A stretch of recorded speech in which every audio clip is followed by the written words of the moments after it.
Question इसके फिर computer फिर अगर दिमाग नहीं है तो क्यों यूज़ करें। The point here is computer being an electronics device, कोई कोई काम पर्टिकुलरली कैलकुलेशंस, मैथमेटिकल कैलकुलेशंस काफ़ी फास्ट परफॉर्म करती है, जो कि ह्यूमन के लिए काफ़ी टाइम लग जाती है।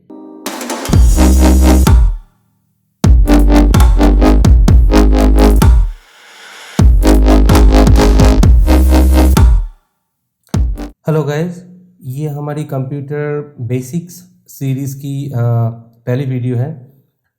इस वीडियो में हम लोग ये देखेंगे, मतलब एक कंप्यूटर का जो बेसिक्स होता है, एक कंप्यूटर कैसे बनती है, क्या है कंप्यूटर, तो ये सब के बारे में जानेंगे।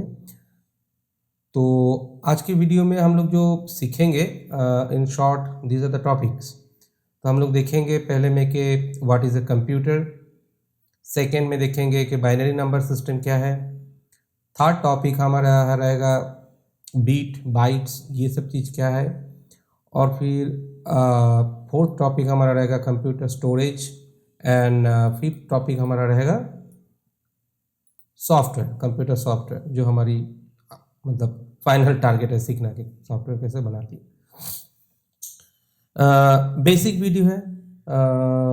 मैं ये रिक्वेस्ट करूँगा कि इसको ठीक से समझिए, मतलब स्पेसिफिकली वो लोग जो एकदम शुरू से सीखना चाहते हैं, शायद कंप्यूटर साइंस बैकग्राउंड से नहीं है, दूसरा कोई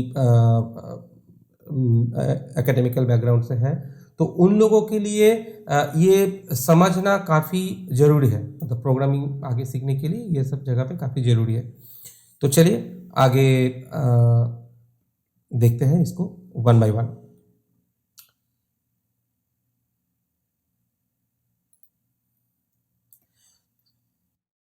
तो पहले हम लोग क्या देखेंगे कि what is a computer, computer क्या है। तो computer is basically any sort of electronics device जो हम लोग हमारे आजू बाजू देखते हैं, जैसे हमारे हाउस होल्ड्स में एसी, रेफ्रिजरेटर, वॉशिंग मशीन, जो भी चीज़ देखते हैं ये सब एक एक तरह का कंप्यूटर है। और लैपटॉप या डेस्कटॉप, जिसको हम लोग कंप्यूटर बोलते हैं, एक्चुअल कंप्यूटर या मोबाइल फ़ोन, ये सब हो गए कि एक कॉम्प्लेक्स टाइप कंप्यूटर। और जो मैंने एसी, रेफ्रिजरेटर ये सब बताया, this are kind of simple form of computer. तो इसमें क्या होता है कि हमारे पास एक इलेक्ट्रॉनिक्स डिवाइस होता है जिसमें वी गिव सम कमांड्स, कुछ कमांड्स देते हैं, और फिर वो कमांड्स को लेके कुछ प्रोसेस करता है, और कोई हार्डवेयर में उसकी जो प्रोसेस है, मतलब एज एन आउटपुट, कोई हार्डवेयर में उसको हम देख सकते हैं ऑन डिस्प्ले और समवेयर, कोई भी किसी भी तरीक़ा से। कोई हार्डवेयर हो सकता है कि हम लोग उसमें से साउंड निकलेगा, मतलब सुन सकते हैं। तो ये हो गई कंप्यूटर्स। तो basically what is a computer, अगर सीधी तरीके से पूछा जाए कि सिंपल एक इलेक्ट्रॉनिक्स सर्किट, एक इलेक्ट्रॉनिक्स डिवाइस जो कुछ कमांड लेती है, उसको प्रोसेस करती है, एंड देन कुछ आउटपुट देती है in form of sound, display, और कोई भी तरीका से हो सकता है। तो कंप्यूटर जो करते हैं कि it performs A pre defined task. Now pre defined task मतलब क्या है कि उसको पहले से बोल के रखना पड़ता है कि अगर तुमको ये कमांड मिलेगा देन तुमको ये करना है। तो कंप्यूटर खुद से कुछ नहीं कर पाते हैं। जैसे human, as a human we are kind of intelligent, हम लोगों को सब कुछ सिखाना नहीं पड़ता है। हम लोग कुछ बेसिक चीज़ सिखाया अगर दिया जाए तो उससे हम लोग बहुत कुछ खुद सोच सकते हैं, खुद कर सकते हैं, पर computer can not do that. उसको पहले से प्रोग्राम करके रखना पड़ता है। सॉरी। तो उस हिसाब से देखा जाए तो कंप्यूटर इज काइंड ऑफ डम, क्योंकि खुद कुछ नहीं कर पा रहा है। तो द क्वेश्चन इज के फिर कंप्यूटर फिर अगर दिमाग नहीं है तो क्यों यूज़ करें। The point here is computer being an electronics device, कोई काम पर्टिकुलरली कैलकुलेशंस, मैथमेटिकल कैलकुलेशंस काफ़ी फास्ट परफॉर्म करती है, जो कि ह्यूमन के लिए काफ़ी टाइम लग जाती है। एक दो बड़े बड़े नंबर को अगर मल्टीप्लाई या एडिशन करने के लिए दिया जाए तो it takes lot of a time for human, but एक कंप्यूटर काफ़ी फास्ट कर सकती है। तो रिपीटेटेड काम जिसको मतलब हर सेकेंड में करना पड़ रहा है, या काफ़ी कॉम्प्लिकेटेड मैथमेटिकल कैलकुलेशंस जिसको बार बार करना पड़ रहा है, ये सब काम के लिए हम लोग कंप्यूटर यूज़ करते हैं ताकि वो काम फास्ट मतलब हम लोग उसको कर पाए। खुद से करने जाए तो वो टाइम लगेगा। और कंप्यूटर जो भी प्रोसेस करती है, जो भी काम करती है, एक्चुअली अंदर में सब ये मैथमेटिकल कैलकुलेशंस ही है, सब कुछ मतलब मैथमेटिक्स के ऊपर ही टिका हुआ है। सो इनसाइड इज बेसिकली मैथ, क्योंकि एज ए ह्यूमन हम लोग जो ये बात कर रहे हैं, जो समझ सकते हैं, जो इसका मीनिंग निकाल सकते हैं, कंप्यूटर इस तरीक़ा से कुछ समझ नहीं सकता है, कुछ मीनिंग नहीं निकाल सकता। तो उसके लिए एवरीथिंग इज नंबर, और सारे के सारी चीज़ जो है मैथमेटिकल कैलकुलेशंस। जो हम कैलकुलेटर देखते हैं, फिजिकल कैलकुलेटर, वो भी एक कंप्यूटर, बहुत पहले वो इन्वेंट हुआ था। That was the first computer, simple sort of computer. तो ये हो गया हमारा कंप्यूटर्स। और एक्चुअल कंप्यूटर जहाँ पे हम लोग ये सॉफ्टवेयर और प्रोग्रामिंग ये सब के बारे में जब बात करते हैं, तो it becomes desktop, laptop and ये मोबाइल फोन्स, ये सब। तो that was computer. Second point हमारा क्या था? और second point was binary number system. Now binary number system क्या है, चलिए इसको थोड़ा अभी आपको समझाना पड़ेगा। बाइनरी हम लोग जो कैलकुलेशन के लिए, नॉर्मल मैथमेटिक कैलकुलेशन के लिए हम लोग जो नंबर सिस्टम यूज करते हैं, that is decimal number system. We call it decimal number system.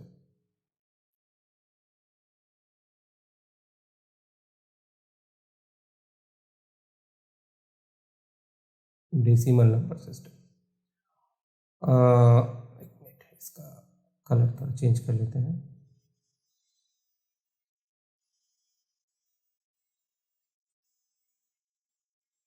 अच्छा, और कंप्यूटर जो समझते हैं, या कंप्यूटर में जो भी मैथमेटिकल ऑपरेशंस होता है, that uses binary number system.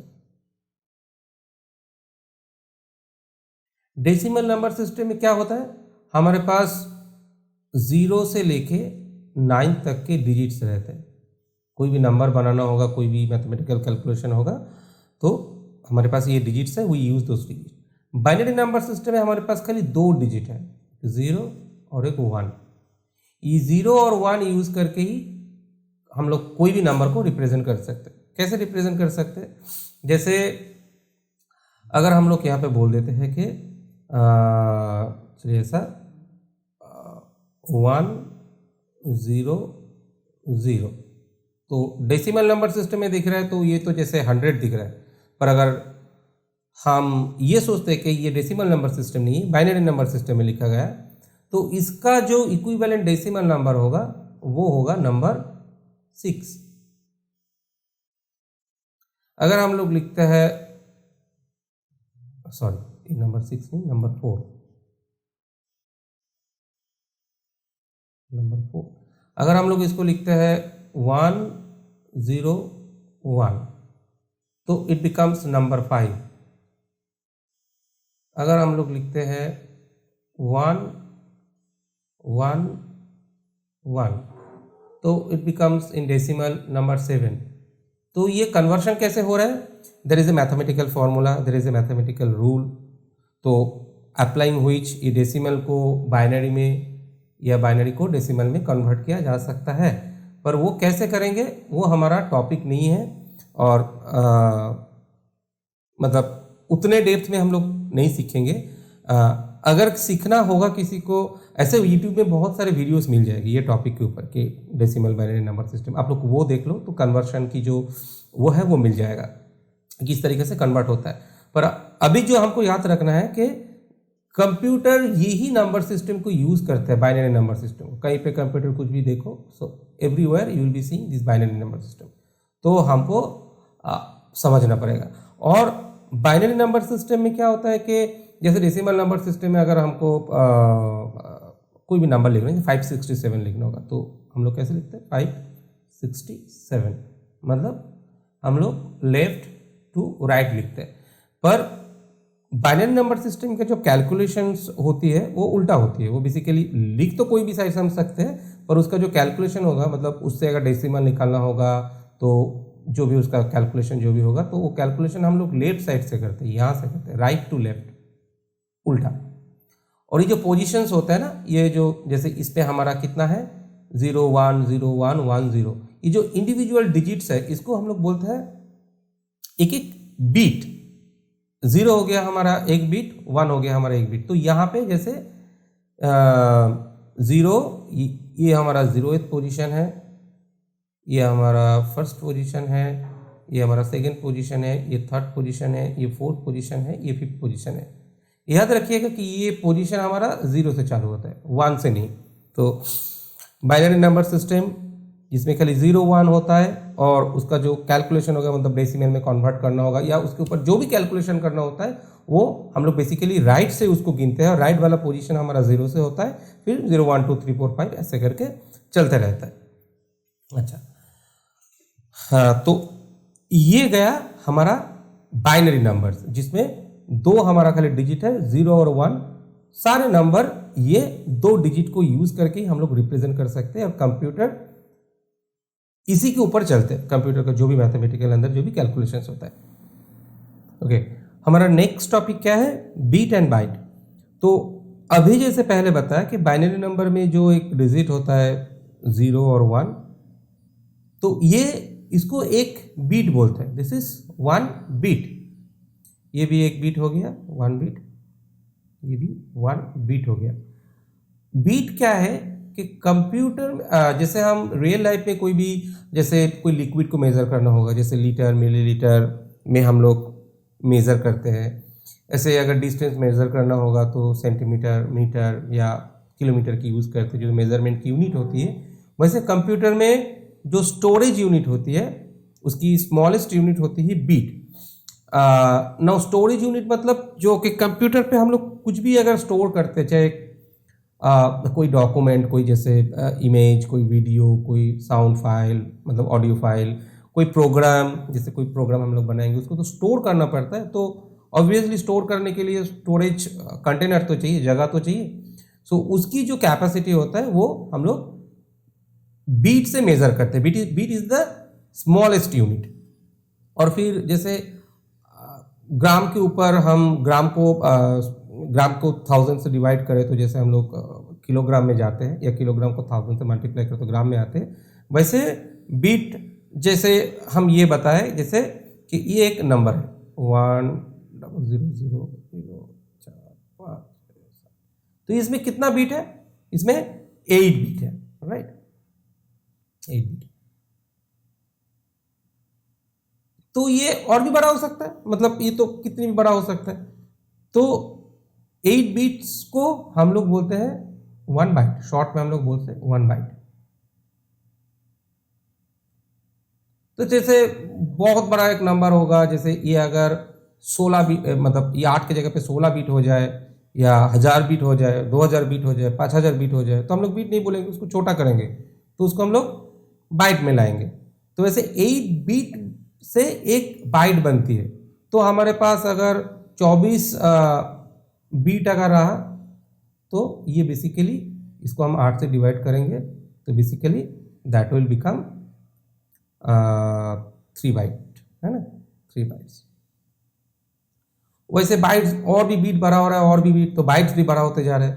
तो वैसे इस तरीक़ा से जब हमारे पास 1024 के ऊपर चला जाएगा, तो लाइक 1 0 2 4 के ऊपर जब चला जाएगा, तो उसको बाइट्स को बेसिकली, जैसे हो गया कि 2048 बाइट्स।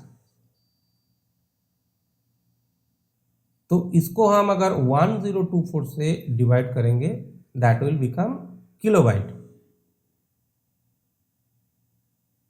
या शॉर्ट में हम लोग के भी बोलते हैं, किलोबाइट। तो नॉर्मल लाइफ में किलो मतलब 1000 से सॉरी, आप लोग यहाँ पे ये आपको देख नहीं पाए, आप लोग यहाँ पे फोटो के पीछे चले गए वीडियो के, यहाँ पे दिखाते हैं कि 1024 के ऊपर चला गया अगर, जैसे समझ लीजिए 2048 बाइट्स, है ना। तो इसको हम क्या करेंगे, इसको हम अगर 1024 से डिवाइड करते हैं दैट विल बिकम 2 और वो हो जाएगा किलोबाइट्स, शॉर्टकट में हम लोग के भी बोलते हैं। तो कंप्यूटर के स्टोरेज यूनिट्स में जो किलो है, वो किलो मतलब नॉर्मल हमारे प्रैक्टिकल लाइफ में क्या आती है 1000, है ना। तो कंप्यूटर में एक्चुअली किलो मतलब 1000 नहीं है, यहाँ पे जो कैलकुलेशन होगा वो है किलो मतलब 1024, 1000 नहीं। इसको याद रखना, इसको हमको याद रखना है। इसको क्लियर करते तो जैसे एकदम स्मॉलेस्ट यूनिट हमारा स्टोरेज का क्या हो गया, बीट। उसके बाद क्या हो गया, बाइट। उसके बाद क्या हो गया, किलोबाइट। उसके बाद क्या हो गया, मेगाबाइट। उसके बाद गीगाबाइट। उसके बाद टेराबाइट। तो ऐसे चलते रहते हैं, सभी 1024 से डिवाइड होते जाएगा और उसको ऊपर जाता है। मतलब नंबर जितना बड़ा होगा तो उसको शॉर्ट करने के लिए हम लोग 1024 से डिवाइड करते जाएंगे। और बहुत ज़्यादा बाइट्स हो गया तो हम बाइट्स में ना बोल के उसको किलोबाइट में बोलेंगे। बहुत ज़्यादा किलोबाइट्स हो गया तो उसको हम किलोबाइट्स में ना करके 1024 से डिवाइड करके मेगाबाइट्स में लेके जाएंगे। तो ये हो गए हमारे कंप्यूटर की storage unit, bit being the smallest unit, एक 1 या एक 0। क्लियर? ओके, अभी नेक्स्ट टॉपिक देखते हैं। नेक्स्ट टॉपिक हमारा क्या था, कंप्यूटर स्टोरेज। अभी तो जो बीट बाइट के बारे में हम लोग बात किए दैट वाज कंप्यूटर की स्टोरेज यूनिट, उससे कंप्यूटर का स्टोरेज मापी जाती है। नाउ जब स्टोर करने की एक्चुअल बात आती है तो हमारे पास कंप्यूटर में दो तरह का स्टोरेज होता है टिपिकली। एक होता है कि कुछ चीज़ को हम लोग अगर परमानेंटली स्टोर करना होगा तो we call it as an permanent storage, और एक होता है टेम्पोररी स्टोरेज।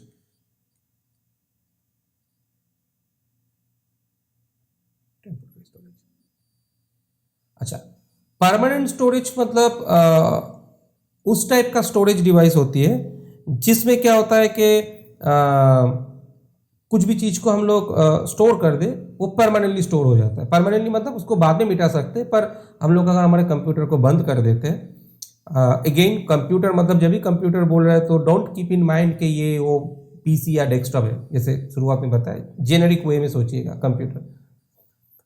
एनीवेज, तो परमानेंट स्टोरेज मतलब हो गया वो परमानेंटली उसके अंदर रह जाएगा। कुछ स्टोर कर दिए, कंप्यूटर को स्विच ऑफ कर दिए, बंद हो गया, उसमें से जो भी पावर कंप्यूटर ऑब्वियसली कुछ पावर से चलते हैं, पावर बंद कर दिए तो भी उसके अंदर वो रह जाएगा, दैट इज परमानेंट स्टोरेज। और एक तरह का स्टोरेज आता है जो टेम्पोररी स्टोरेज, मतलब जब तक कंप्यूटर में पावर है, कंप्यूटर तो पावर से चलती है, मतलब वोल्टेज करंट ये तो जरूरत होती है, तो जब तक उसमें पावर है तब तक वो जो भी उसके अंदर हम लोग स्टोर कर रहे हैं वो उसमें स्टोर रहेगा। जब पावर ऑफ हो जाएगा वो चला जाएगा, वो नहीं रहेगा फिर से, मतलब कंप्यूटर को पावर ऑन करेंगे तो that will be an empty. तो ये परमानेंट स्टोरेज जो है ये क्या होता है, एकदम कंप्यूटर पहले पहले जो इन्वेंट हुआ था तब पेपर मीडिया में आता था, तो मतलब काइंड ऑफ पेपर के ऊपर डेटा कैसे स्टोर होता था, अभी वो हमारे टॉपिक के बाहर है, पर इतना समझिए कि वो पेपर में भी स्टोर होता था, अभी तो नहीं होता है, इसीलिए सीखने का भी जरूरत होता नहीं है। अगर सीखना है आपको तो कंप्यूटर की जो स्टोरेज की जो हिस्ट्री है आप वो यूट्यूब में देख सकते हैं, अलग से वीडियो मिलेगा, तो एकदम शुरू से लेकर अभी तक किस किस प्रकार का अलग अलग स्टोरेज है, तो आप किसी का इंटरेस्ट है तो you can go and check it out. अब भी हमको जो चाहिए होगा या जो हम लोग यूज़ करते हैं वो है कि CD DVD अभी भी फिलहाल हम लोग यूज़ करते हैं ना, वैसे बहुत कम यूज़ होता है पर अभी तो यूज़ हो रहा है CD DVD। अपने हार्ड डिस्क की अब लोगों ने नाम सुना होगा, तो that's also an storage media. अब लोगों ने पेन ड्राइव हम लोग अभी काफ़ी यूज़ करते हैं, तो that's also an permanent storage media. Difference क्या होती है कि ये CD DVD ये सब हो गया ऑप्टिकल मीडिया, मतलब ये जो इसका जो टेक्नोलॉजी है इस बेसिकली एक लेज़र रे के थ्रू वो रीड राइट होती है, तो that's why we call it as an optical media.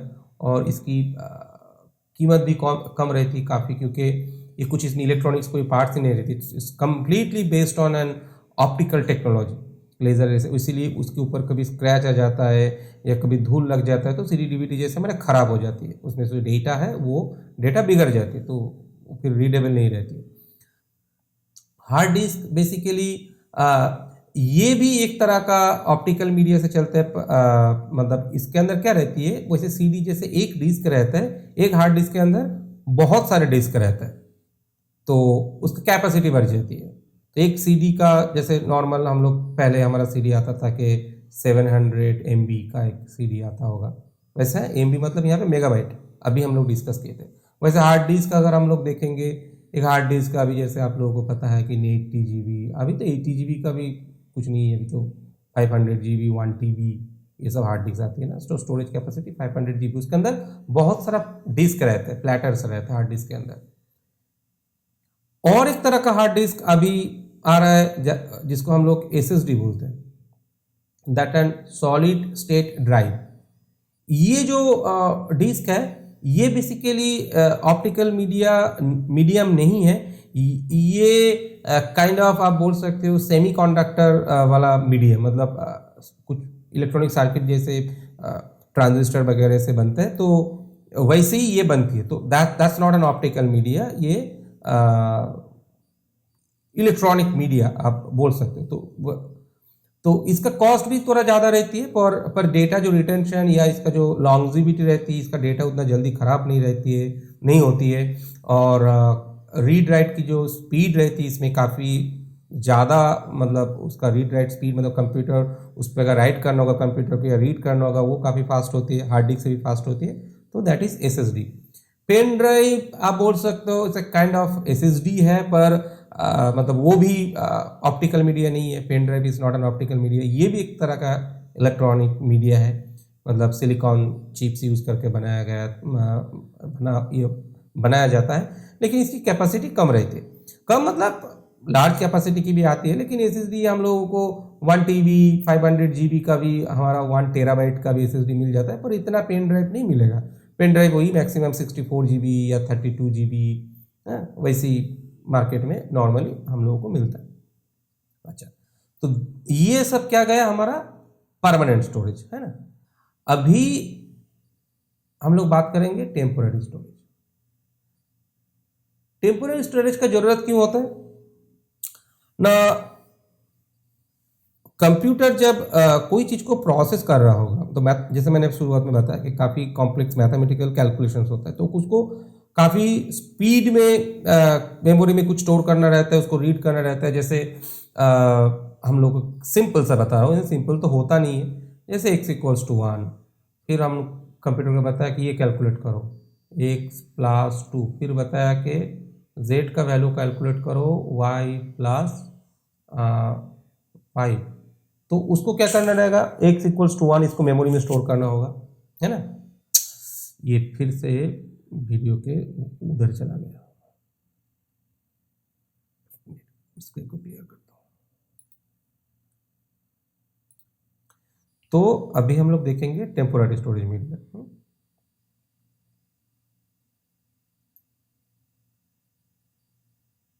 Temporary storage, तो उस पर क्या आएगा कि यूज़ क्यों होता है। जैसे आपको बताया कि जब कंप्यूटर कोई कैलकुलेशन कर रहा होगा, तो जैसे उसको बताया कि x = 1, फिर तुम y = करो x + 2, फिर z = करो y + 5।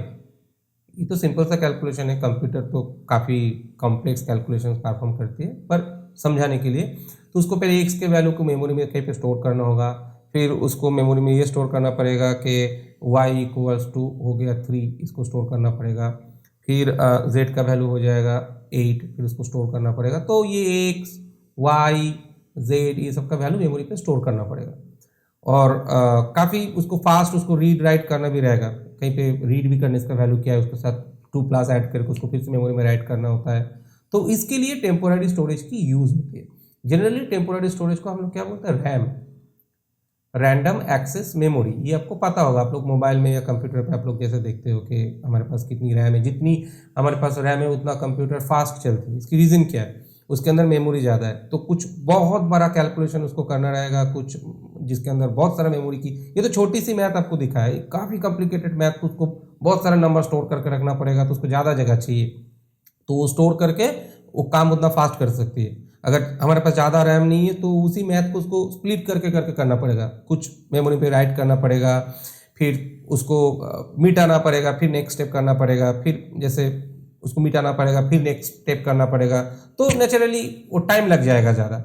और अगर वैसे मीटा मीटा के करने वाला अगर सिचुएशन नहीं रहेगा तो फिर वो प्रोग्राम जो प्रोग्राम चल रही है कंप्यूटर पर वो चलेगी ही नहीं उतनी कम रैम में। तो ये हो गई हमारे, ये भी एक काइंड ऑफ इलेक्ट्रॉनिक्स मीडिया है, वही सिलिकॉन चिप बेस्ड मीडिया होता है रैम, पर ये एसएसडी या पेन ड्राइव से भी फास्ट होती है, ये मतलब इसमें इसका जो रीड राइट स्पीड होती है। तो कॉस्ट वाइज देखे तो सीडी का प्राइस सबसे कम है। हाँ, उसके पहले तो और भी फ्लॉपी वगैरह आता था, फ्लॉपी ड्राइव वगैरह छोड़ दीजिए, सीडी डीवीडी है। उसके बाद हमारा हार्ड डिस्क की प्राइस आती है, सॉरी उसके बाद सीडी के बाद समझ लीजिए पेन ड्राइव की प्राइस आती है। पेन ड्राइव की क्योंकि कैपेसिटी कम रहती है ना, पेन ड्राइव की। उसके बाद हार्ड डिस्क की आती है, उसके बाद एसएसडी की आती है, उसके बाद रैम की आती है। रैम सबसे कॉस्टली रहती है, इसका स्पीड भी उसी तरीका से इसमें सबसे कम रहता है, और ऐसे जैसे जाते रहते हैं रीड राइट स्पीड ज़्यादा होती रहती है। तो ये हो गया हमारा कंप्यूटर की स्टोरेज।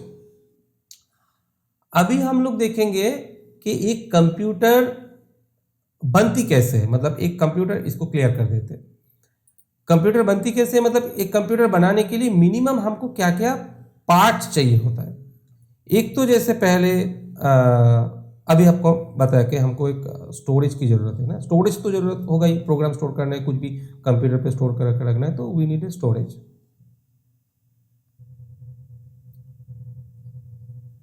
और हमको क्या चाहिए, हमको चाहिए एक तो प्रोसेसर।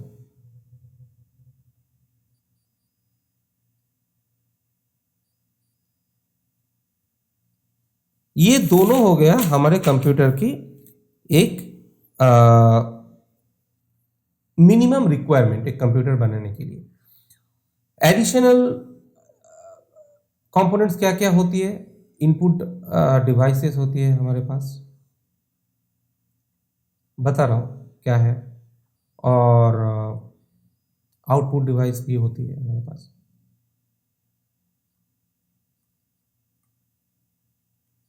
आउटपुट डिवाइस भी होती है। तो नॉर्मली कंप्यूटर में ये चारों कंपोनेंट रहती है। तो अगर हम लोग यहाँ पे देखें कि ये बेसिकली जुड़ा हुआ कैसे रहता है, तो बीच में हमारा प्रोसेसर रहती है यहाँ पे, जिसको हम लोग सीपीयू भी बोलते हैं, सेंट्रल प्रोसेसिंग यूनिट। इसके अंदर हमारा ये कनेक्टेड रहता है हमारे मेमोरी के साथ या स्टोरेज के साथ, जो भी आप बोलिए। यहाँ पे हमारे इनपुट डिवाइस कनेक्ट रहता है, और यहाँ पे हमारे आउटपुट डिवाइस कनेक्ट रहता है। ये कंप्यूटर की मिनिमम रिक्वायरमेंट है कंप्यूटर बनाने के लिए। इनपुट आउटपुट ऑप्शनल है अगेन। जैसे हम लोग अगर एक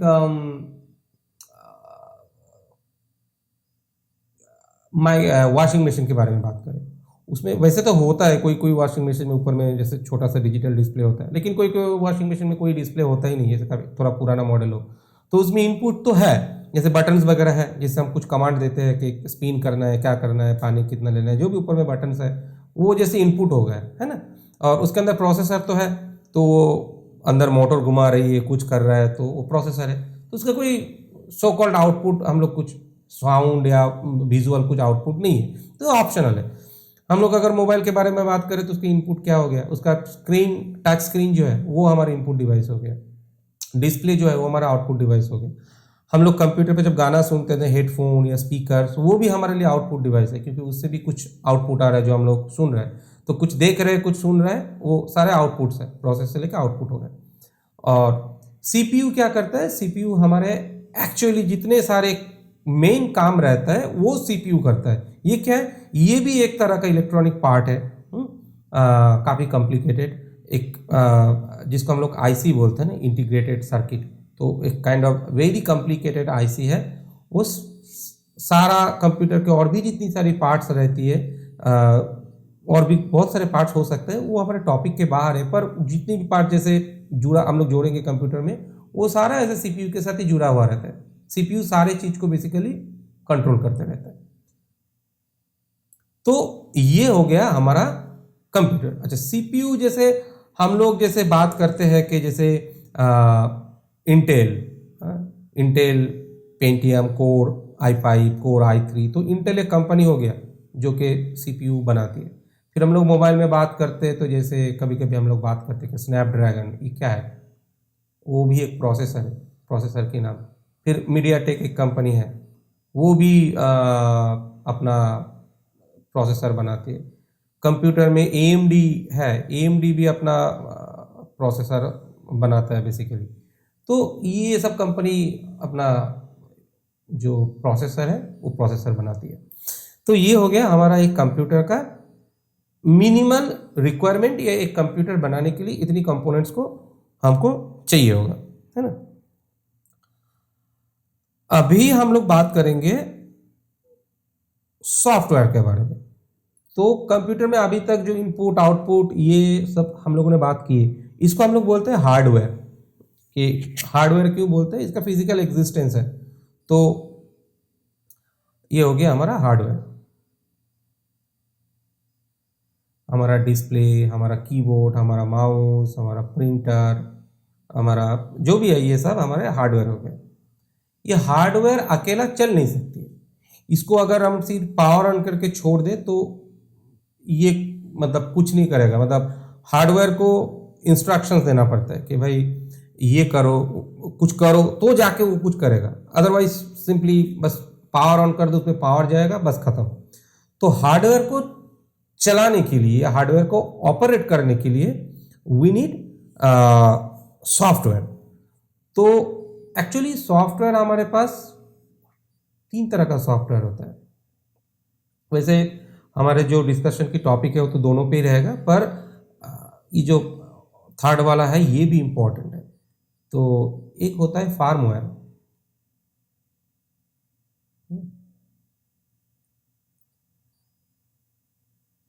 दूसरा हो गया हमारा सिस्टम सॉफ्टवेयर, और तीसरा हो गया हमारा एप्लीकेशन सॉफ्टवेयर।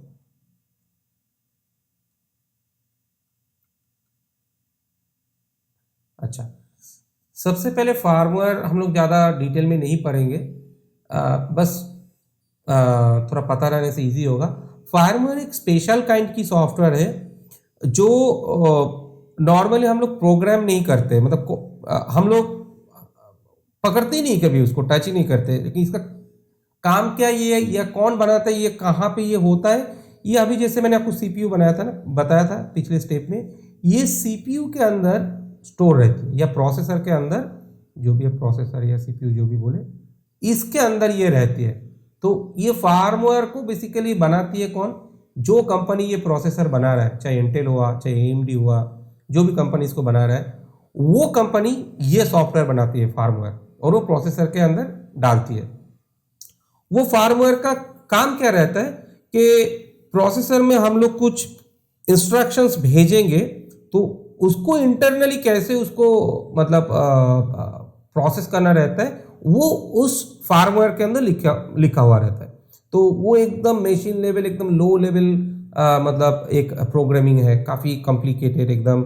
और प्रोसेसर की आर्किटेक्चर वगैरह हम लोग पढ़ेंगे या समझेंगे तो उसके ऊपर मतलब डिटेल देख सकते हैं हम लोग कि वो कैसे बनते हैं। पर अगेन हम लोग ये तो एक मतलब अल्टीमेटली हमारा गोल है प्रोग्रामिंग सीखना, तो उतना डेप्थ पे हम लोग जाएंगे नहीं।